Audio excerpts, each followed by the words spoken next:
First of all, I'm really appreciating, that Ubisoft called me to be an ambassador because we're making history as the first World Cup for the game for Rainbow Six, and so it's just an honor for me, to be part of this great event and share my experiences. Obviously, I will share with all the players. I will have time to meet them and talk with them and have conversation and basically try to make the best World Cup we can.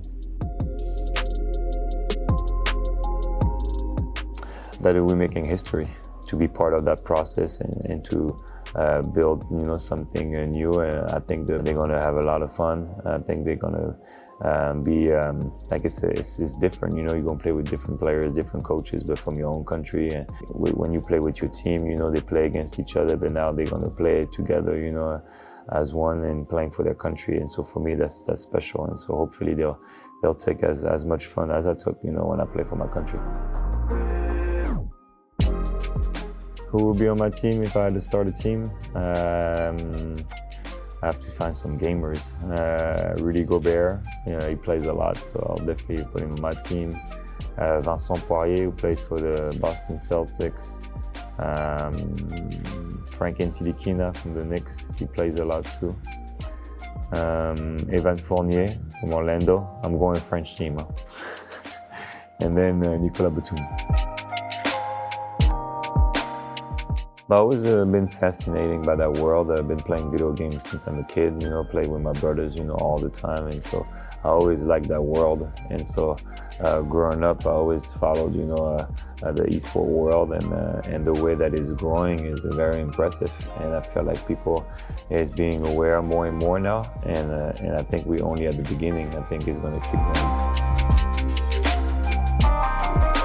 going. Teamwork, communication. A lot of people, they always ask me, why are you so involved in e-sport? Do you think it's really a sport? And for me, yes, totally. It's totally a sport because it's competitive, it's challenging, and you have to work as a team depending, on the games. And it's a lot similar to my sport, as basketball, where you have to communicate, you have to help your teammates and reach your goal. And so it's the same thing in e-sport. But for me personally, it was always great, to play with the national team. I always say that I had two families. I had my Spurs family during the year, and I had my national team family during the summer. And I had such a great relationship, with my teammates, because we've been playing together since we're 14 years old, that it was just, for me, normal, to play for your country. It's one thing to play for a city, but to play for your country, it takes a whole new level. And so when I was 18 years old, we won the European Championship, and I always told myself I wanted to bring the first European Championship, the first gold medal for French basketball history. And so that was my focus and my motivation every year. Obviously it was amazing to win, for the city of San Antonio, but playing for your country, for me, it takes a whole new level because it's where I'm from, that's where I grew up, and you're fighting, for your country. It's a lot of pride into it, and so for me, it was like just another level. But for me, it's easy because you play for your country, so you put everything aside, what happened with teams, because now we all speak the same language. We all want to fight for our country, and a lot of motivation and pride come into playing for your country. I will spend a lot of time with them. Communication is very important. When you have new players coming in, you have to make them buy into the project, the goal, the vision. For me, you have to make the effort to make sure that everybody is in the same level. Everybody is important. Everybody has a role. When you're a team and you have to reach a goal together, everybody is important. My favorite memory is when we won the gold medal, because it was the first title in the history of basketball, French basketball. We had a big nemesis, Spain, and we had a hard time, to beat them. Every year we lost against them, and so it gave us more motivation to keep getting better and finally get over that hump.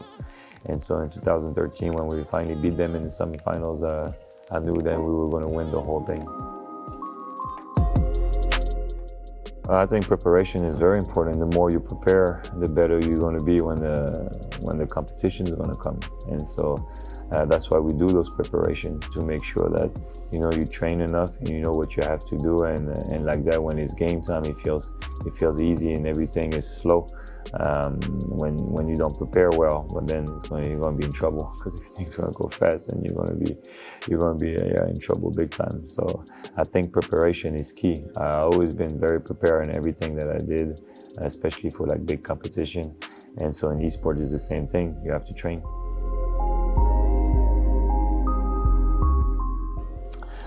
Just be yourself. I was the type of player, I never put too much pressure on myself. Like the outside pressure, you just have to go with your own expectation and what you want to do with your own career, and block out the rest. You just have to satisfy your own expectation.